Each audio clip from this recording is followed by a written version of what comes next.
Bom, o tema sociabilidade perversa, não é? Sugere, desde logo, uma reflexão psicanalítica. Mas, como qualquer bom psicanalista sabe, preciso olhar primeiro, ver se não há outras doenças. Não vamos começar pela psicanálise da sociabilidade, vamos começar por outras coisas mais elementares. Olhar. A sociedade brasileira foi ao médico. Tá bem. Então vamos fazer alguns exames básicos, não é? Primeiro exame, vitalidade. Péssima. Péssima.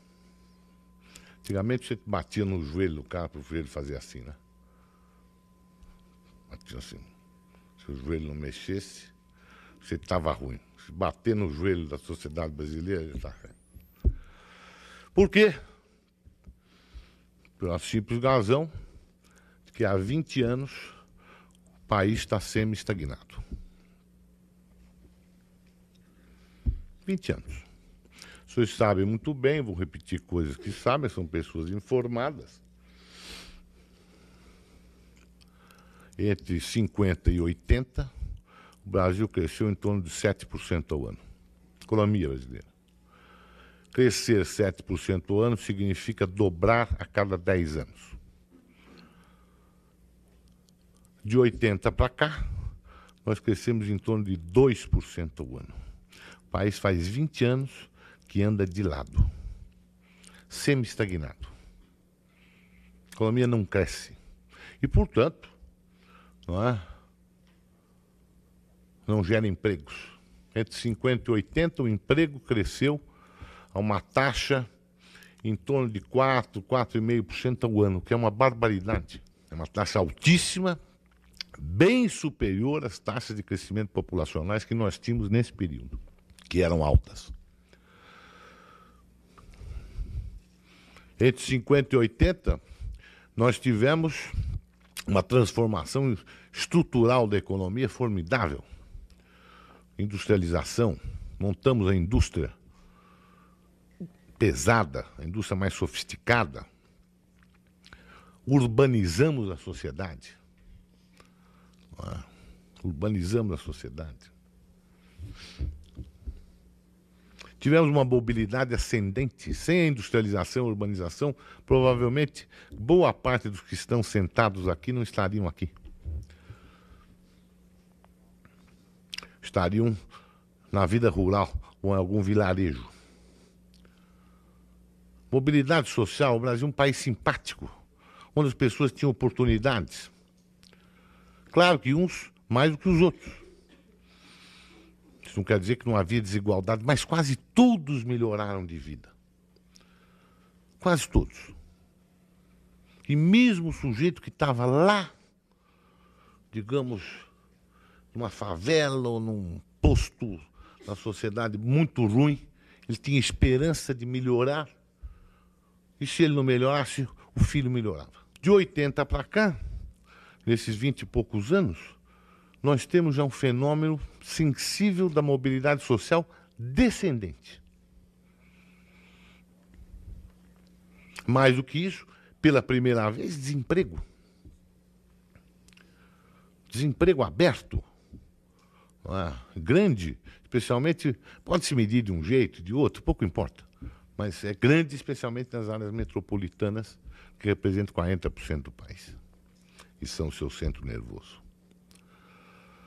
Pela primeira vez aparece um fenômeno, por exemplo, do desemprego na classe média. O desemprego não atinge hoje só o pobre. Ele atravessa toda a sociedade. Desemprego na classe média é um fenômeno dos anos 90. Uma enorme dificuldade dos jovens de entrarem no mercado de trabalho. Enorme. Então, uma sociedade sim, que perdeu a vitalidade que tinha. Porque os senhores sabem que entre 50 e 80, ou se quiserem até recuar para trás, também vale, o Brasil foi a sociedade com as maiores taxas de crescimento do mundo. Nós crescemos mais, inclusive, que o Japão. Então, agora isso tem um problema. Por quê? Porque se você retira o crescimento econômico num país cheio de problemas, bem, aí começam a surgir outras patologias. Outras patologias. Então, nosso primeiro problema é isso, é perda de vitalidade econômica, que tem consequências imediatas, e imediatas, conforme veremos. Mas o país parou. O país parou. O contraste, não é? Hoje o que é? Com o leste asiático, especialmente com a China, que cresce a 8%, 9% ao ano. A indústria chinesa só neste ano cresceu, nos 3, 4 primeiros meses, em relação ao ano passado, 19%. E nós tínhamos a vitalidade. No começo dos anos 70, não é, havia a ideia de que nós estávamos caminhando para o primeiro mundo. Falava-se um milagre brasileiro. Esses últimos 20 anos foram uma tragédia do ponto de vista do crescimento econômico do Brasil. Então o exame por aí não vai bem. Não vai bem. Outro exame.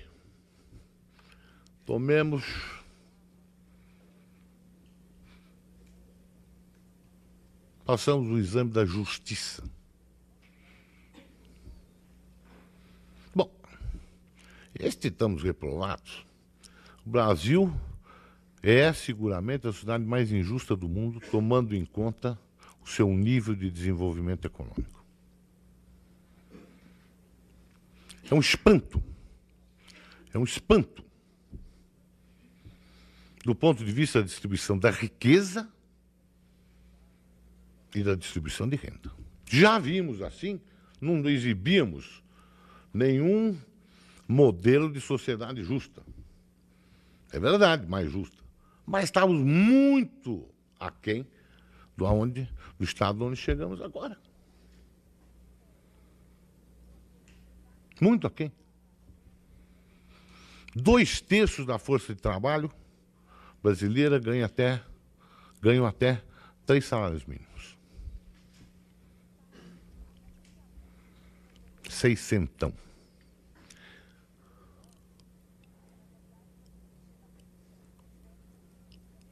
Dois terços.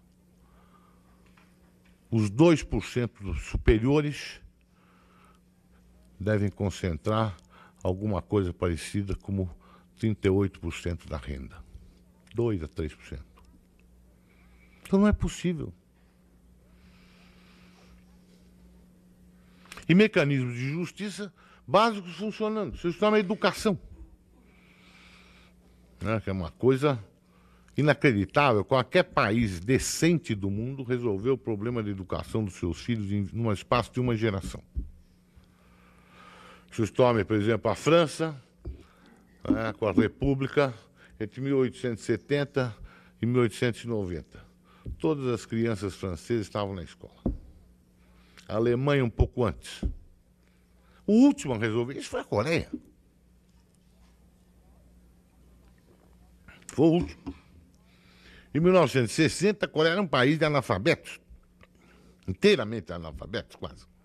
Em 20 anos, não havia nenhum menino coreano até 18 anos que não estivesse na escola e numa escola de boa qualidade. Nós falamos em educação desde José Bonifácio. A educação brasileira é uma tragédia. E regrediu. Regrediu. Uma degringolada. Ensino de matemática. Né? Brasil concorreu na última Olimpíada Mundial de Matemática. 68 países concorriam. Nós tiramos exatamente o 68º lugar.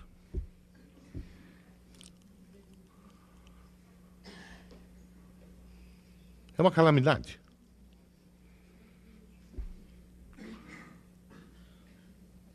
O ensino péssimo. Aí o sujeito diz, bom, mas as crianças estão no colégio. Sim, melhor que estivessem no colégio do que não estivessem. Mas uma política ou um país tem que ser julgado não pelas pequenas melhorias que faz, mas entre o que é possível e o que é feito. Por que os países resolveram o problema e nós não? A educação hoje é um mecanismo de manutenção da desigualdade social, um mecanismo poderosíssimo. Os filhos das pessoas que podem estar em colégios de bom padrão, levam uma vantagem sobre os outros brutal. Especialmente no mundo onde o conhecimento é móvel, exige, na verdade, capacidade de pensar e de resolver problemas e outras competências que só o ensino de qualidade produz. Está aí. Quer dizer, no quesito justiça, nós não temos nada parecido com o conceito capitalista de justiça, que é o conceito de igualdade de oportunidades. Se eu vou olhar a escola também como um mecanismo de socialização, complicado, a escola educa. Olha, no meu tempo, eu tinha, por exemplo, 3 tias que eram professoras primárias. 3. Eram pessoas cultas, de bom nível, mas não ganhavam muito, mas educaram decentemente seus filhos com dificuldade. Não foi sem dificuldade, não. Mas tudo direitinho. Eram educadores. Educador é o seguinte, a escola foi feita não só para ensinar português nem matemática, a escola foi feita para transmitir valores.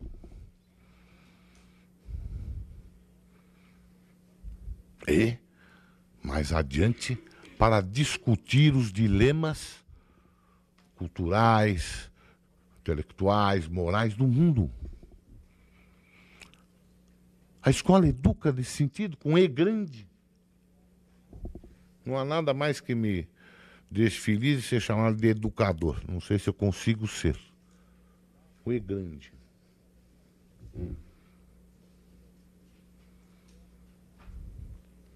Ou a escola se transformou simplesmente numa agência de fornecimento de conhecimentos puramente úteis. Pergunta. Se eu vou olhar para outro exame, cidadania. Está bem, o Brasil, graças a Deus, saiu dessa ditadura horrorosa que nós vivemos aqui. Tempos horríveis, tenebrosos, não gosto nem lembrar. Mas devemos lembrar para não repetir. Agora, dizer que o país é um país democrático, hoje, a eleição, que é excelente, há liberdades públicas, o que é formidável, só quem, na verdade, foi perseguido sabe muito bem o que isto vale, mas eu não posso dizer que isto aqui seja uma democracia no seguinte sentido, que haja um espaço público estruturado, um debate minimamente entre iguais do ponto de vista de conhecimento, de informação, etc.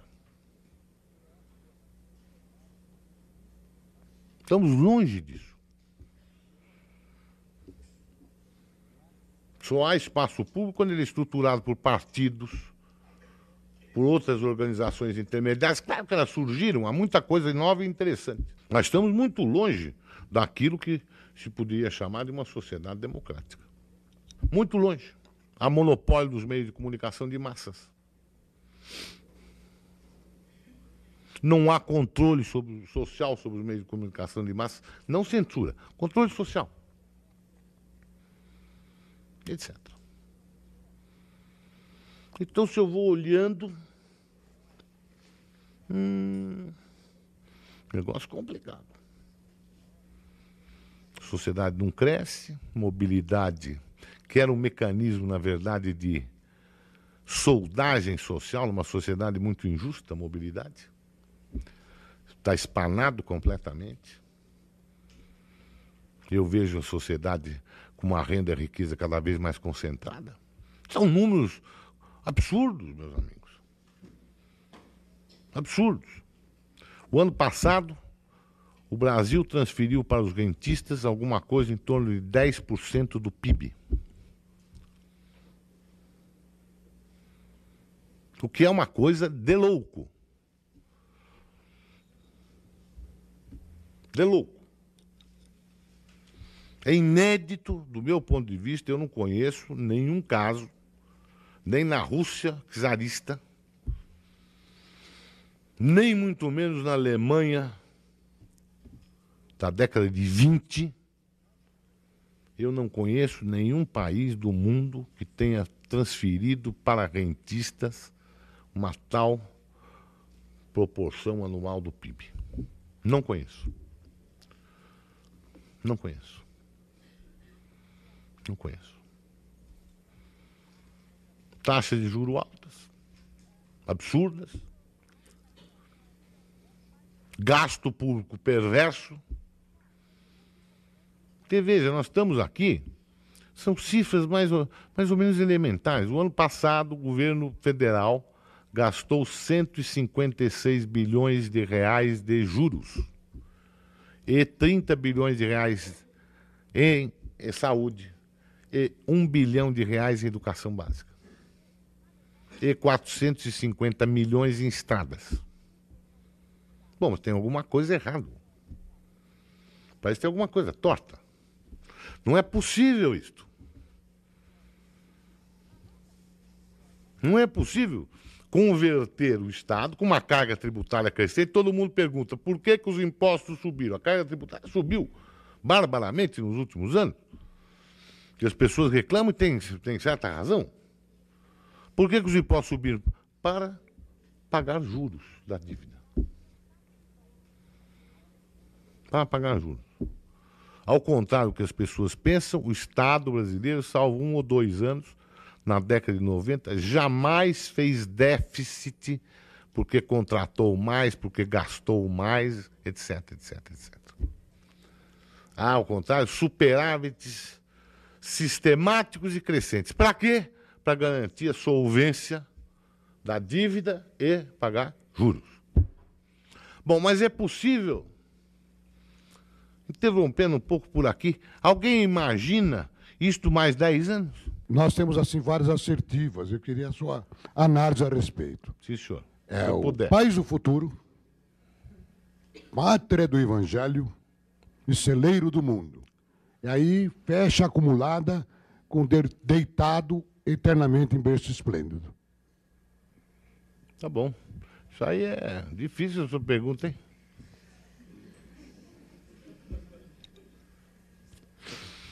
Difícil, olha, vou por partes, né? O Sérgio Buarque de Holanda, que o senhor conhece, é o pai desse Chico Buarque, isso, que é o maior historiador brasileiro. Escreveu um livro chamado Visão do Paraíso.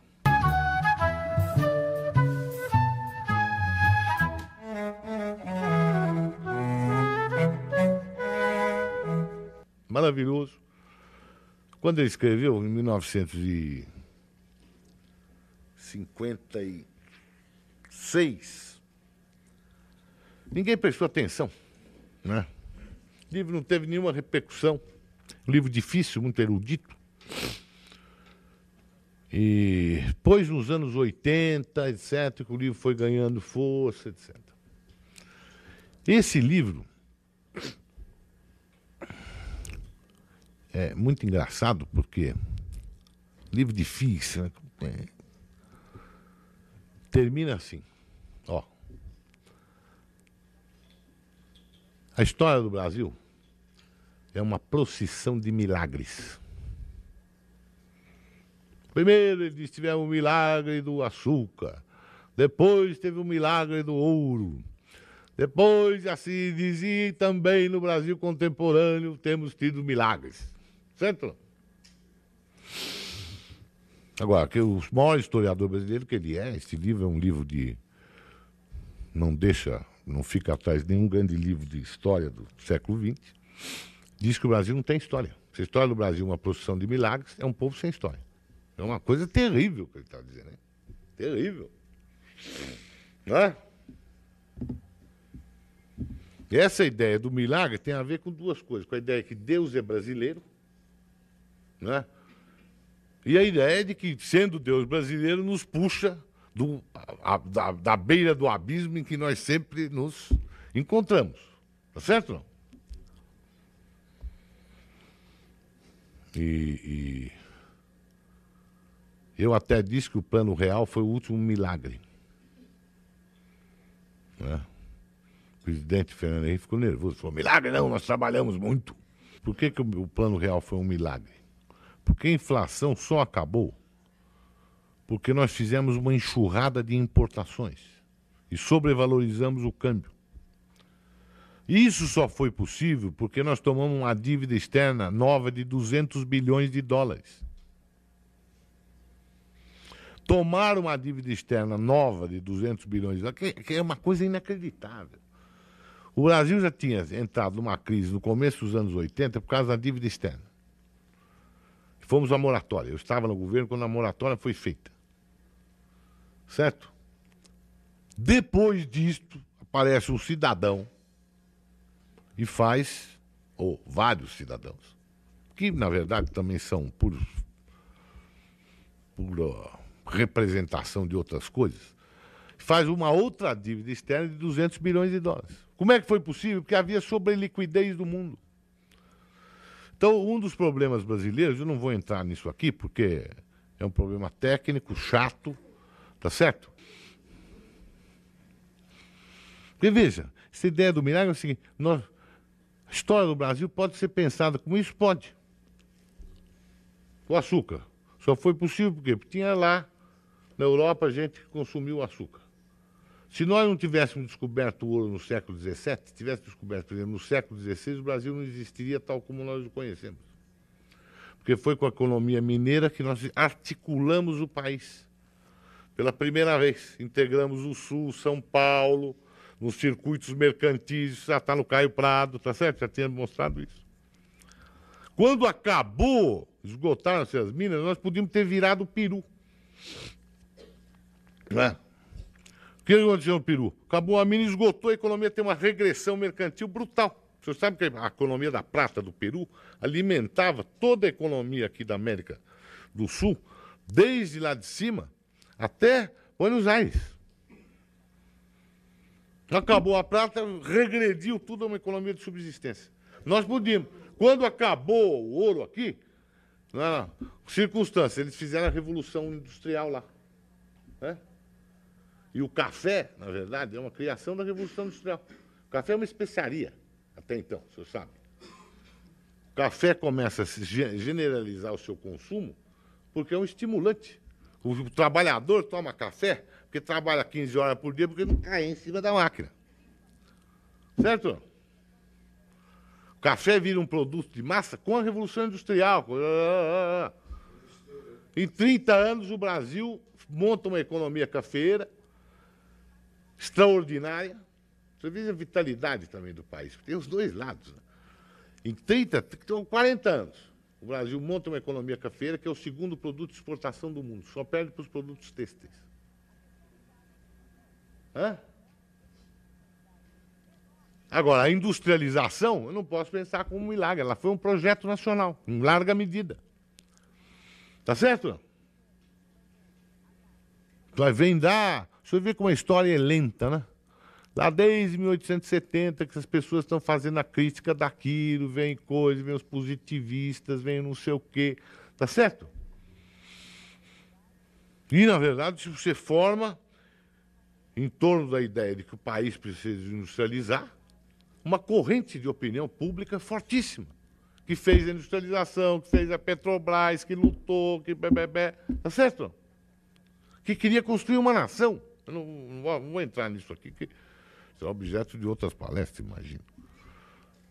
Quando eu era estudante, saía para a rua, porque era para construir uma nação civilizada. Nós tínhamos um projeto nacional, com problemas, isso, aquilo. Na verdade, nós perdemos isso. Os próprios governos militares em alguma medida, são um desdobramento disso. Perverso, se quiserem, pervertido até. Tá certo? Mas nós hoje não temos essa ideia de que nós podemos, sim, construir aqui uma nação civilizada. Que é possível, de que nós somos capazes. Precisa acabar com esse negócio de choraminga. Não estou dizendo que o senhor fez isso, tá certo? Não fez mesmo. Mas nós precisamos dizer, bom, o senhor imagina em 1930 isso? É certo que houve a Revolução de 30, né? Mas o Getúlio olhou ali, imagina, que coisa louca. Não tinha FMI, mas porque não tinha, ainda não tinha inventado um representante deles. Viam as missões. O Getúlio, quando assumiu, nomeou como ministro da Fazenda o Zé Maria Whittaker, que era o dono do maior banco brasileiro. Ele disse o seguinte: cidadãos, vamos fazer o ajuste. Corta o gasto. É sempre a mesma coisa, né? Sempre a mesma coisa. Não tem novidade. É muito chato quem vê, aliás, os ajustes que os credores ingleses impuseram ao Império Brasileiro no século XIX. Então é muito chato porque é o repeteco. Aí o Getúlio olhou e, em 8 ou 9 meses, botou ele para fora. Falou, agora botou um advogado aqui de ministro da Fazenda, o tal de Oswaldo Aranha. Não entende nada. E assim é que vai. Pronto. Foi fazendo, foi fácil? Não, dificílimo. E no pós-guerra, a gente foi para a rua. Uma coisa da Petrobras, não preciso dizer para o senhor, que é um homem politizado. E assim por diante. Não é? Agora, é a gente diferente. Toda vez que há dinheiro abundante no mundo, nós tomamos dinheiro. Quando o dinheiro não é mais abundante, nós quebramos. Certo? Corremos o risco agora de acontecer a mesma coisa. Para quem mexe com isso, como eu, dá um tédio extraordinário. Durante o século XX, nós tomamos dinheiro fácil 11 vezes e quebramos 11 vezes.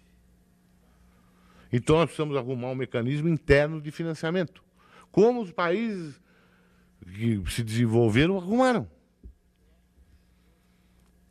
Nesse sentido, os bancos públicos têm muita importância. Por que, na verdade, nós reduzimos o tamanho do Banco do Brasil? Por quê? Porque o Banco do Brasil, os bancos públicos em geral, tinha problemas, roubou, não sei o quê, tudo bem. Mas funcionavam como moderadores da taxa de juros. Toda vez que o governo queria regular a taxa de juros, fazia com que seus bancos oferecessem crédito a taxas de juros mais baixas.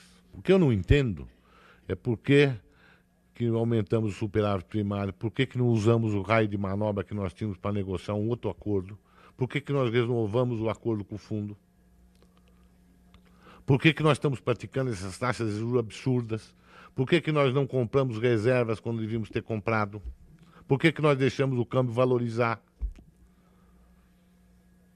E não adianta nada, porque é inútil, porque é carne para leão. Você dá a carne, o leão come, abre a boca de novo. Você tem que jogar mais carne. Eu tenho insistido na cidadania e na política com a via de mudança, porque eu acho que isto é hoje, né, o perigo da desesperança na política e o risco de se imaginar soluções que não são soluções que passem pelas instituições democráticas é grande, viu? É crescente. Eu, quando saí do governo, eu tinha visto tudo por dentro, né? Não porque aquilo, simplesmente porque eu estava num momento muito interessante. Foi um momento do Plano Cruzado e eu vi a sociedade brasileira organizada passar toda na minha frente. Simplesmente porque o Cruzado tinha o problema da conversão de dívida, tablitas, etc. E o cara passava lá. Tudo que é gente organizada, eu só não vi povo no Ministério da Fazenda, né? O popular eu não vi. Esse não entra lá. Tem uma placa embaixo. É proibida a entrada de populares. Não pode. Mas eu vi tudo. Eu saí muito pessimista e via tamanho da crise. Aí o pessoal dizia que eu era catastrofista. O professor João Amaral, catastrofista, sujeito. Realmente, vamos ser otimistas. Nós não devemos nem ser nem pessimistas nem otimistas, devemos olhar as coisas como elas são. Mas eu nunca imaginei, estou contando essas coisas, que o Brasil fosse chegar no estado que está. Se eu vou projetar isso mais 10 anos, vai assim outra vez? Vai a 2% ao ano, com um desemprego aberto enorme, com um fenômeno terrível, desemprego jovem. O desemprego jovem, por exemplo, nos bairros pobres da periferia de São Paulo, é superior a 60%. É isso, vai assim. Mais 10 anos? E é claro que esse quadro todo social e econômico tem repercussões sobre a vida espiritual e moral.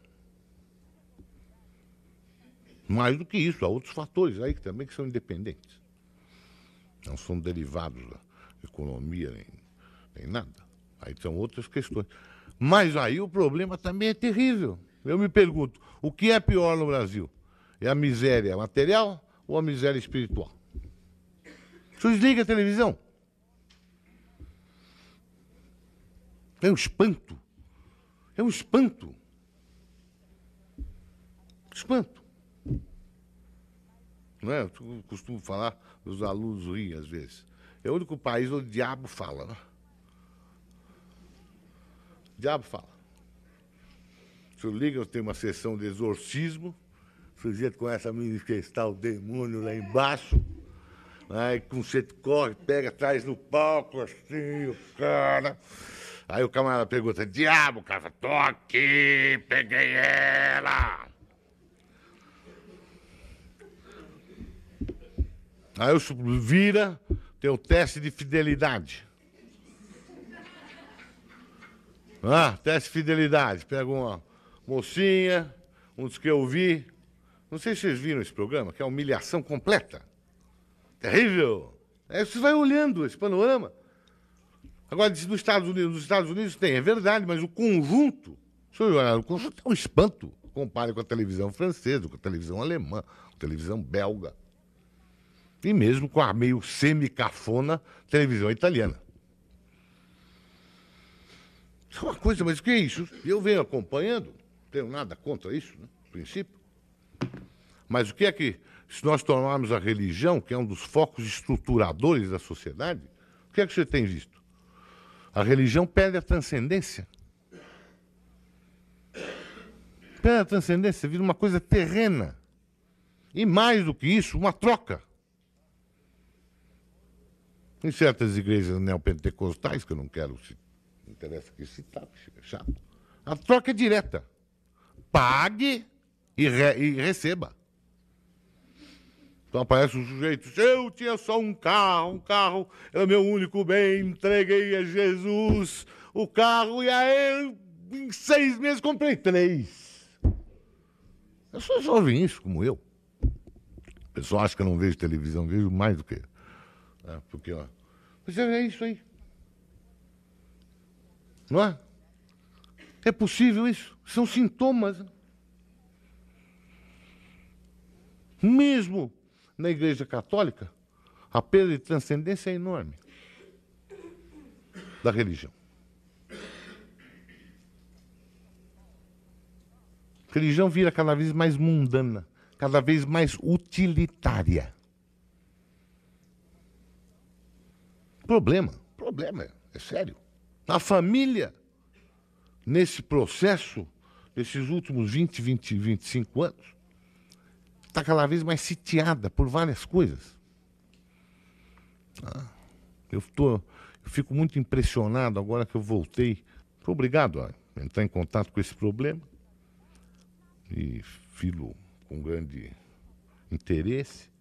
Eu fico ao abandono dos filhos por circunstâncias da pobreza, da miséria, das más condições de vida, mas ao abandono reverso na prosperidade, no consumismo. Vários orientadores de escolas não só aqui de Campinas, da região, não só da região, de outros lugares por onde andei e ando, que me dizem, professor, o que me impressiona é o fato de que a família abandona os filhos. Estamos falando de filhos de classe média alta para cima. Claro, não é por... Não se trata de más intenções. Claro, a mãe trabalha, o pai trabalha, uma barbaridade. Pelo contrário do que as pessoas acham, o brasileiro trabalha uma coisa de louco. Não há mais tempo. A família está atravessada pelos meios de comunicação.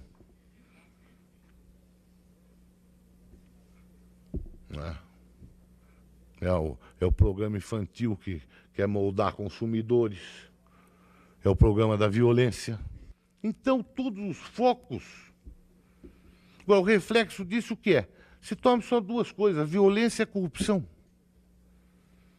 Todo mundo que pensa que corrupção só tem... Pensa em corrupção, pensa em político. Não é assim, não.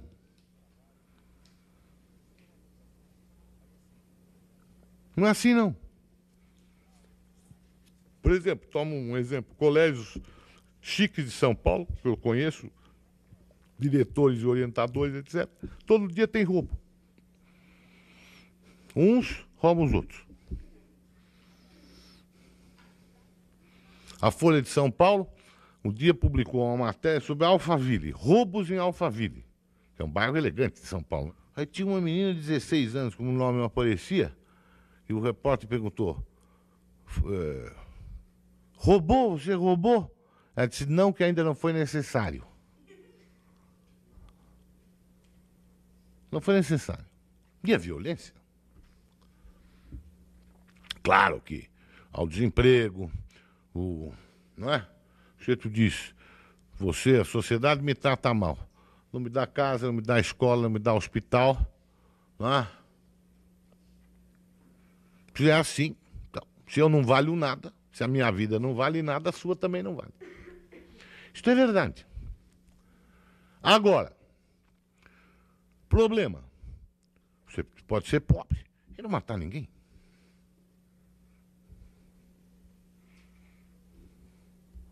A miséria não significa necessariamente os índices que o Brasil tem. O Brasil só perde nos índices de morte violenta para a Colômbia.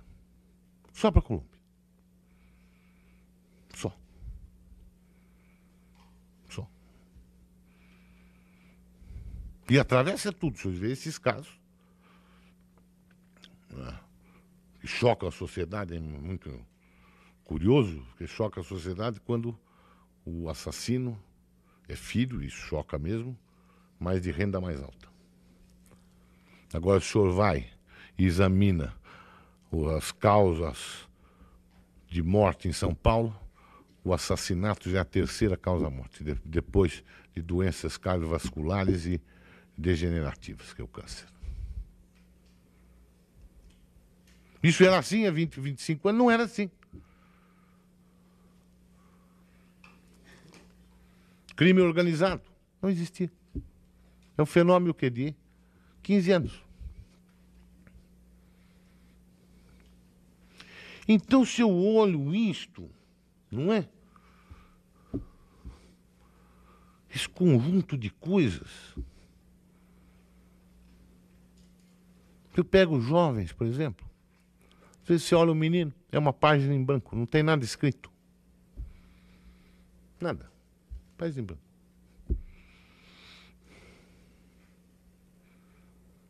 Página em branco. Problemas terríveis, porque você produz caráteres narcisistas, tem ego desse tamanho. Então o que você tem?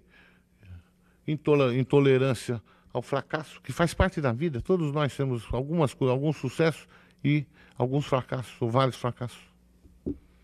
A incapacidade de investimento a longo prazo, de esforço continuado, de pertinácia. A oscilação, não é, que surpreendeu os psicanalistas dos anos 50, pensavam que tratasse de problemas de mania, mas não é. A oscilação entre acessos de ego grande e depressões. Mas, no fundo, é um caráter depressivo. Diz, a depressão nos Estados Unidos hoje é uma epidemia. E mais do que isso, a depressão jovem faz assim. Nós estamos assistindo isso aqui. Faz assim. Em vários países nós notamos que as pessoas são cidadãos. Os franceses, por exemplo. Sim, os ingleses. No caso dos franceses, eles botaram aquela turma toda na guilhotina, os reis, os nobres. O senhor não está querendo sugerir uma guilhotina aqui, né? Não, o senhor disse que o senhor tem esperança nesse país. Eu não vejo como o brasileiro se tornar nesse nível de cidadania e sem fazer essa ruptura. Isso é impossível no meu modo de ver. Assim, só no ser bonzinho. Eu respeito a sua opinião, mas discordo. Não é? Nós temos que fazer uma transformação dentro da democracia. Reformas estruturais, não essas, arremedo, dentro do regime democrático. Porque no Brasil é o seguinte, todo sujeito que imagina transformar isso aqui pela violência acaba dando uma coisa de direita e regressiva socialmente, economicamente ruim, etc. Tá certo? Essa é a experiência do Brasil. Todo mundo costuma dizer, professor, eu continuo um velho reformista. Eu já era, quando era jovem, até por temperamento. O pessoal acha que eu sou bravo, eu não sou bravo. Eu sempre fui. Né? Hoje, uma das minhas diversões é verificar todas as pessoas que me chamavam de reformista imundo, onde elas estão. E ticando assim, tá certo? Sou e continuarei a ser, porque eu acho que o Brasil só muda assim. Por isso lutamos pelo estabelecimento da democracia. Aqui tudo tem que fazer dentro das regras democráticas. É inútil você imaginar que nós vamos fazer uma transformação aqui, fora disto, e que isto vai ser uma coisa, vamos dizer, progressista. Vocês vejam bem, eu tiro todos os valores substantivos da vida. E digo, a única coisa que vale é o sucesso e o dinheiro. Bom, mas aí como é que fica? Digo, é a coisa dos americanos, né? Há vencedores e há perdedores. Bom, mas os vencedores são poucos. Os outros todos se consideram perdedores. Se uma sociedade se mede pelo sucesso, se o sucesso se mede pelo dinheiro, se o sucesso se mede pelo consumo, se há uma ética da concorrência inteiramente desregulada e desregrada, bom, mas então que mundo é este? É um mundo robesiano. Onde as pessoas só conhecem, como em Hobbes, o desejo e o medo. A hiperatividade é uma patologia do consumismo, na verdade, da falta de digestão da experiência. Digestão, experiência tem que ser digerida. As pessoas saem feito loucas, saindo com uma pastinha na mão por aí, elas não sabem para quê que elas... É o pastinha. Você está afobado. E corre. E vai para um lado. Onde é que você está? Estou correndo. Você quer... Está. Você não tem o mínimo de capacidade de digestão da experiência.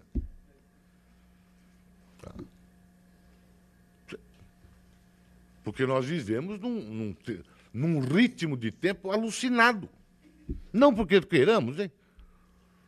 Porque isso é da sociedade, não se trata de problemas individuais aqui, não estamos falando disso. Agora, o sujeito diz, mas professor, o senhor é pessimista? Eu não sou. Eu olho, evidentemente, não posso tapar o sol com a peneira e dizer que o Brasil vai bem. O Brasil vai bem, extraordinário, um país... Você vê coisas banais, por exemplo, leitura. A língua. Você quer ver, por exemplo, o que vale um país? Pode-se medir pela estima que as pessoas têm em relação à própria língua.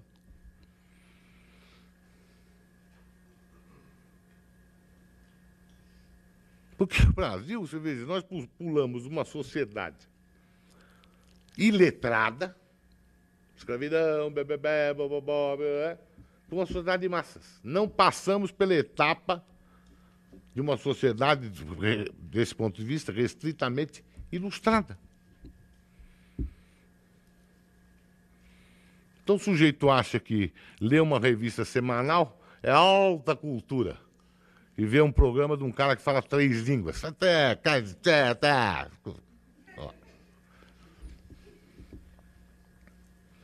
Panorama, mas eu não sou pessimista. Porque eu acho que o Brasil tem potencialidades. Porque eu conheço a história do Brasil. Vocês imaginem, né, coisa que a gente não faz esse exercício, porque não é costume se fazer. Olha o que era o Brasil em 1930. Olha no final do século XIX. O Brasil foi o último país do mundo a extinguir a escravidão. Se eu olhava o país em 1930, isso aqui era um fazendão horroroso. Horrível. 80% da população estava no campo, em pequenas cidades e vilarejos, miséria, etc, etc, etc. E nós fomos capazes de avançar o país. Bem ou mal, entre 1930 e 1980, nós fizemos uma indústria, e por que não somos capazes agora de reconstruir o país? O diabo aqui é que as nossas elites não estão à altura do país. Isso é que preciso dizer com clareza. Não estão à altura. Há exceções, há isto, aquilo, mas, no geral, não estão à altura, na verdade, de conduzirem um projeto nacional, não é? Não só de desenvolvimento econômico, mas um projeto de desenvolvimento social, cultural, espiritual, etc. Mas o Brasil há de encontrar este rumo. O que o senhor recomendaria para a gente poder tomar um rumo que pudesse indo corrigir esse país e melhorar, principalmente, a qualidade de vida do povo brasileiro? Porque sobra tudo para o povo, né, que também tem um pouco de culpa, porque tem uma cultura de cordeiro, de aceitar tudo, que é um dos males do brasileiro, na minha opinião também. Enfim, eu gostaria, assim, recomendações para a gente tomar um rumo legal. Deixa eu dizer uma coisa para você. Eu resisto muito em fazer isso. Não é verdade? Por quê? Porque todos somos cidadãos que estamos aqui. Todos nós devemos assumir as nossas responsabilidades. O que nós podemos é discutir, e devemos, né, num foro tão importante e oportuno como esse, tá certo? Eu tenho muita receio de fórmulas. E o que eu prefiro dizer é o seguinte: é preciso uma atitude cidadã, é preciso coragem. Os gregos associavam a política à coragem. Há duas coisas, né? Em relação aos inimigos, a ferocidade. Tem aqui o filósofo, o professor Silvio Rosa, que não me deixa mentir. E, em relação à política, coragem. É preciso, no Brasil, coragem para mudar. Coragem não no sentido de coragem moral, antes de tudo, de atitudes, tá certo? De enfrentar com prudência, porque não se trata, na verdade, de um ato aqui, agora não sei o que e tal. Não. As forças que mantêm o país nesse estado são muito poderosas, não é preciso coragem e, ao mesmo tempo, prudência, sabedoria, etc. Mas que o país pode mudar, pode. Né? E que não é mais possível, isso não é mais possível. O senhor acha possível nós continuarmos, na verdade, pagando esses juros? Uma saída seria renegociar a dívida? Eu não gostaria de entrar aqui nisso, também porque não é uma palestra sobre isso, mas seguramente sim. Não precisa fazer nenhuma violência, mas é preciso baixar os juros, é preciso acertar, fazer uma concertação qualquer, né? Porque não é mais possível isso. O senhor vê, saindo do coisa, vamos sair da coisa social que já nos atormenta, vamos falar uma coisa econômica. O Brasil precisa investir em infraestrutura. Portos, por exemplo, nós queremos exportar soja. Graças a Deus, o chinês come, que é danado. Está comendo muito. Ah. Mas no Brasil tem 2 portos que chegaram no limite, que Santos e Paranaguá. Nós precisamos ver, ou faz um 3º porto, ou muda, aprofunda esse, arruma. Agora isso custa 2 bilhões de dólares. E outra coisa que preciso ter muita clareza, né? Já que você está perguntando nessa área, eu já respondo logo. O Estado, o Brasil só foi conduzido à posição que conseguiu de 7ª economia do mundo. Hoje não é mais nada, é 15ª, mas chegou a 7ª, 8ª. Não é porque havia coordenação estatal. Não é problema de estatismo. Certo? É um problema de coordenação, de abrir ao empresariado privado horizontes firmes de investimento. Você entendeu, não? Sem isso, nós não vamos a lugar nenhum. Foi assim, foi feito o plano de metas, o governo militar, para não falar. Tá certo? Então, não dá. Por quê? Porque o empresário privado não assume certos riscos. Aliás, com razão, porque se eu fosse também, não assumia. Então, você me chama, vamos dizer que me chama, você diz agora, você se chama Gerdau. Pô, não, professor. Ah, agora o senhor bota 2 bilhões de dólares. Eu digo, não põe, mas nem morto. Tá certo? Para fazer uma fábrica de aço, vamos dizer, básico, que custa 2 bilhões de dólares, dá uma descontinuidade na oferta de 17%. Você não me garante a saída do meu aço, eu não vou investir. Por isso é que precisa horizonte, coordenação, dizer, olha, vai haver os seguintes investimentos cruzados, energia, nisso, naquilo, coisa, bababó. Tá certo, não? Não, aqui não adianta, as pessoas são completamente tolas, porque não sabem a diferença entre uma economia como a brasileira, que é subdesenvolvida, que não tem certas falhas estruturais, e uma economia desenvolvida. Economia desenvolvida, tudo bem, você dá um horizonte firme de regras para o setor privado, ele faz. Aqui não é assim. Tá certo, não? Mas eu não estou desesperançado, quero dizer isso a vocês. Se tivéssemos tido elites melhores, nós já tínhamos feito isso há muito tempo. O país não tinha chegado aonde chegou. Mas as elites se renovam, a sociedade tem dinamismos. Então, só um exemplo. A classe média. Classe média. Nós vimos todos aqui. Ixi. A classe média foi entusiasta do projeto neoliberal. Não é verdade, não? Beleza, formidável, vamos para o primeiro mundo, essas carroças vagabundas aqui, tomatinho safado, dá um tomate francês aqui, uma abobrinha de boa qualidade, um docinho, um gâteau parisiense, né? Magnífico. Se iludiu. Não é porque ela é ruim, não. Também teve todo um massacre ideológico das posições críticas que ocorreu nos anos 90.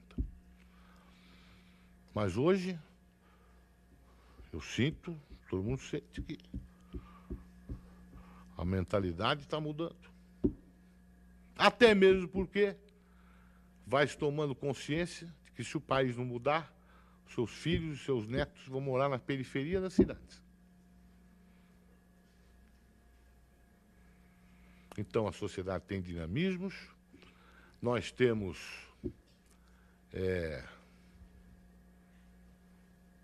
perspectivas, o Brasil é um país de potencialidades e o Brasil vai virar. E algumas coisas que fazem a gente acreditar mais no Brasil. E quero dizer isso, eu não sou de elogiar ninguém, todo mundo sabe, né? São coisas como essas aqui que ajudam, na verdade, a mudar o Brasil. Muito obrigado.